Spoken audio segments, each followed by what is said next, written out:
Delhi high court ने सहारा समूह की 9 कंपनियों की जांच के सरकार के आदेश पर रोक लगाई। दिल्ली हाई कोर्ट ने सहारा समूह की 9 कंपनियों के जांच के सरकार के आदेश पर रोक लगाई। बड़ी अपडेट दोस्तों, जैसे कि आप जानते हैं कि ये 29 जनवरी यानी कि आज 28 जनवरी 2021 की अभी की ताज़ा अपडेट। और दोस्तों, इस अपडेट को बहुत बारीकी से समझना होगा कि सहारा और सेबी के बीच में जो आरोप प्रत्यारोप का मामला चल रहा है वो क्या है। बड़ी अपडेट दिल्ली से है। दिल्ली उच्च न्यायालय ने सहारा समूह की 9 कंपनियों की जांच करने के सरकार के आदेश पर रोक लगा दी है। सरकार ने जांच एजेंसियों के अधिकारियों को जांच रिपोर्ट एक निश्चित समय सीमा में दिए जाने के निर्देश दिए थे। दिल्ली उच्च न्यायालय के मुख्य न्यायाधीश D.N. पटेल और न्यायमूर्ति ज्योति सिंह की पीठ ने अपने एक आदेश में कहा कि एक मामले में प्रतिवादियों द्वारा पारित 31 अक्टूबर 2018 और 27 अक्टूबर 2020 के आदेशों के संचालन और कार्यान्वयन और निष्पादन पर रोक लगाई है। इसके साथ ही उसके बाद शुरू की गई कार्रवाई जी हाँ दोस्तों, कार्रवाई और कार्यवाही जिसमें कड़े उपाय और लुक आउट नोटिस शामिल है, पर सुनवाई की अगली तारीख तक रोक रहेगी। गौरतलब है कि रजिस्ट्रार ऑफ कंपनीज मुंबई द्वारा पारित 31 अक्टूबर 2018 के आदेश के अनुसार 3 कंपनियां सहारा क्यूसॉफ्ट यूनिक प्रोडक्ट रेंज लिमिटेड और सहारा क्यू गोल्डन मार्ट लिमिटेड और सहारा हाउसिंग इन्वेस्टमेंट कॉरपोरेशन लिमिटेड के मामले की जांच के निर्देश दिया गया था। इसके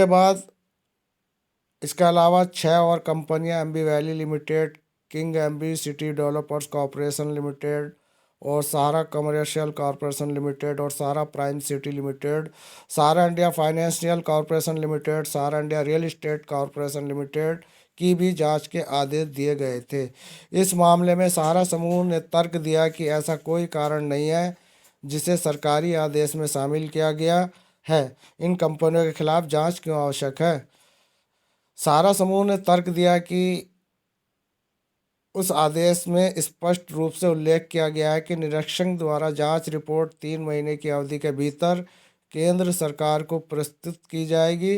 हालांकि 3 महीने में ऐसी कोई रिपोर्ट नहीं दी गई और आज 3 साल से अधिक समय बीत जाने के बावजूद जांच अभी भी जारी है। जी हाँ दोस्तों, ये एक बहुत बड़ी यहाँ पर कमी पकड़ी है सहारा इंडिया के सुब्रत राय ने, और उन्होंने इस बात को कहा है कि जो जांच 3 महीने में होनी थी वो आज 3 साल बाद भी जारी है, जबकि हाई कोर्ट का आदेश था कि 3 महीने के अंदर उस जांच करके हमें पूरी इसकी रिपोर्ट दी जाए।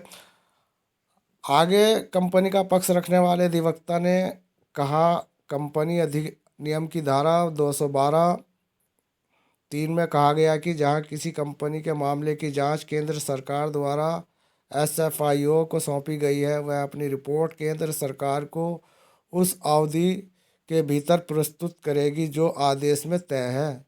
वर्तमान मामले में आदेश 3 महीने का था।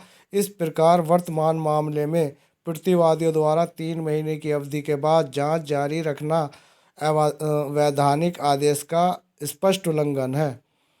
या दोस्तों, ये सहारा समूह का कहना है।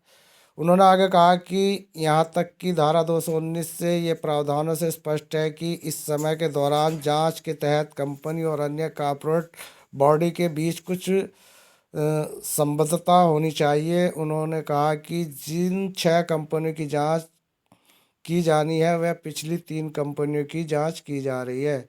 इसके बीच संबद्धता पर यह पूरी तरह से स्पष्ट और मौन है।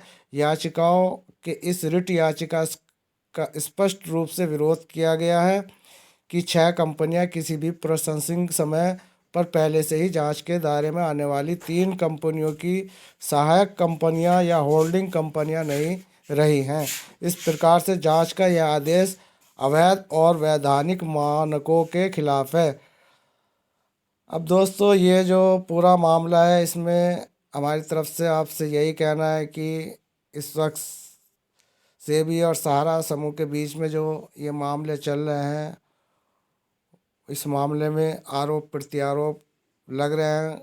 और इसको देखते हुए ये आपके पास जो हम आपके लिए न्यूज़ लेकर आए, ये INNS न्यूज़ फील्ड से सीधी पब्लिश की गई है। इसमें दोस्तों हमारा कोई कहीं से कहीं तक कोई जिम्मेदारी या कोई हमारी इसमें स्पष्ट नहीं होता कि हम आपको जो ये डिस्क्लेमर लगा रहे हैं, इसीलिए लगा रहे हैं कि इसमें हमारी कोई गारंटी सरेंटी नहीं होती। तो दोस्तों न्यूज़ पसंद आए तो चैनल को सब्सक्राइब और लाइक करना ना भूलें। धन्यवाद। जय हिंद, जय भारत।